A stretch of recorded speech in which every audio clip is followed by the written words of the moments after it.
No pasa nada, tranquila. Hello, my name is Millie. Hello, my name is Francisca. And we're going to be talking about Austria today for our English assignment.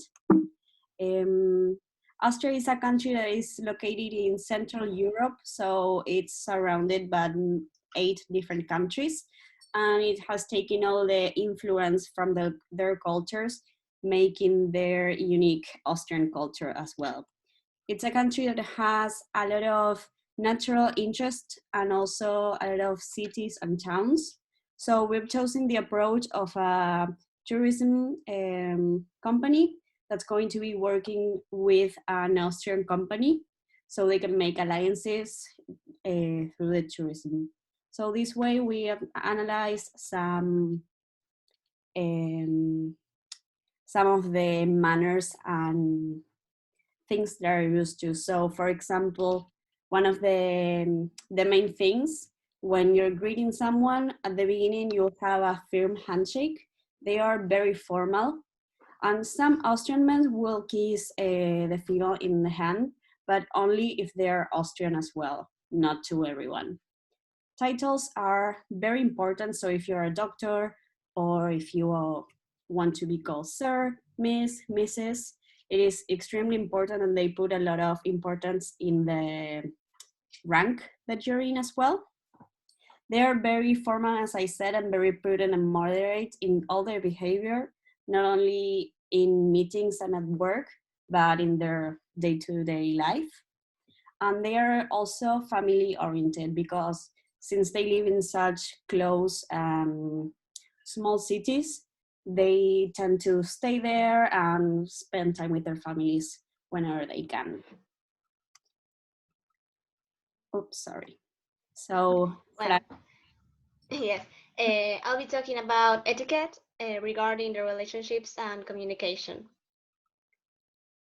So, Austrians will be very interested in advanced university degrees, and they also like to know about how the amount of time that your company has been in business, or how long have you been working for that business.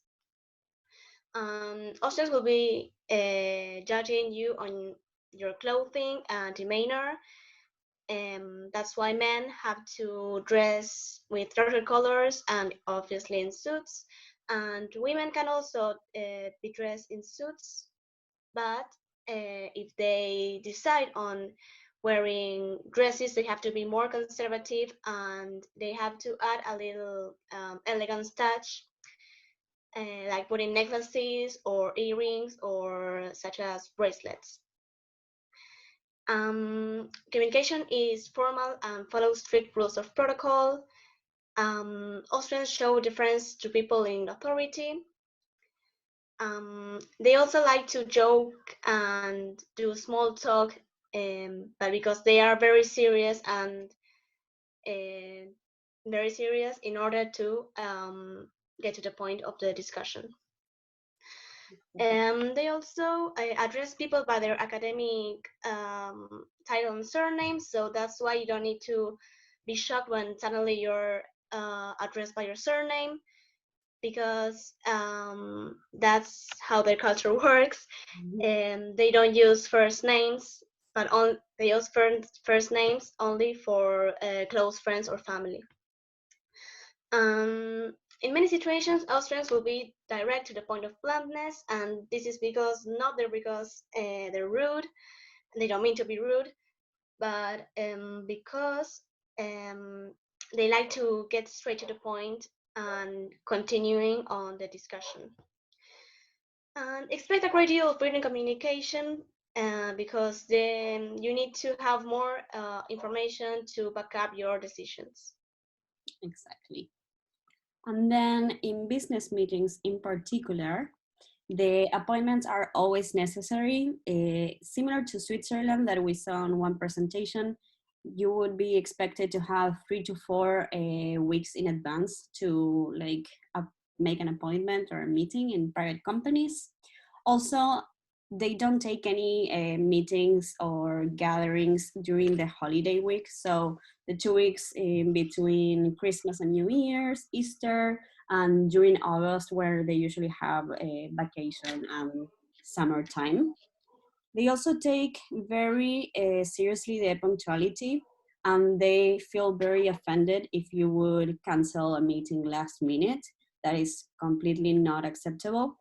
And as Fran was saying, they want to have backup information. So be prepared if you're going with a meeting with them, to a meeting with them, to have to be able to defend whatever you're saying and have information or presentations or documents that will back up that. And they also are very detail oriented, so they will want to know what you're about before getting to any commitments or anything with another business. And then, I'm sorry. Okay, so in conclusion, we make more like a pros and cons. And pros, this will be an amazing opportunity for Argentinian businesses. Why? Because of the different hemispheres. What do I mean by that? Um, Austrians have the opportunity of visiting the Andes during Argentinian winter. Why? Because yes, uh, Austrian winters go from December to March or April, and there they have the opportunity to visit the Alps in their own country, while Argentinian winter is from July to September. That's what I mean by that. They can enjoy both winters, or if that is not their cup of tea, they can always change it to summer. Exactly. And and then we might start from zero, but with a huge growth opportunity. And while the cons, well, the language barrier, because German is their language, and German is not a really common language here in Argentina. Like we have Portuguese and Italian that is more related to Spanish, but it is not related to German, which is kind of difficult for us Argentinians. So that will be a really troublesome issue.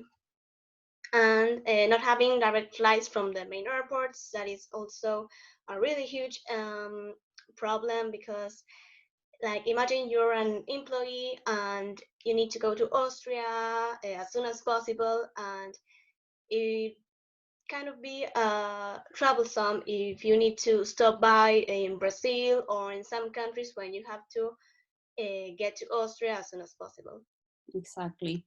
And to add to the huge growth opportunity, since it's not a very common destination from Argentina or the other way from Austria to Argentina, it's going to be hard at the beginning to start and make it more popular, but once it gets there and both country knows the benefits of the other ones, it will be an amazing like association with their government or agencies. Anything else you want to add? I'm okay with this. Okay, so thank you so much. Thank you. Bye.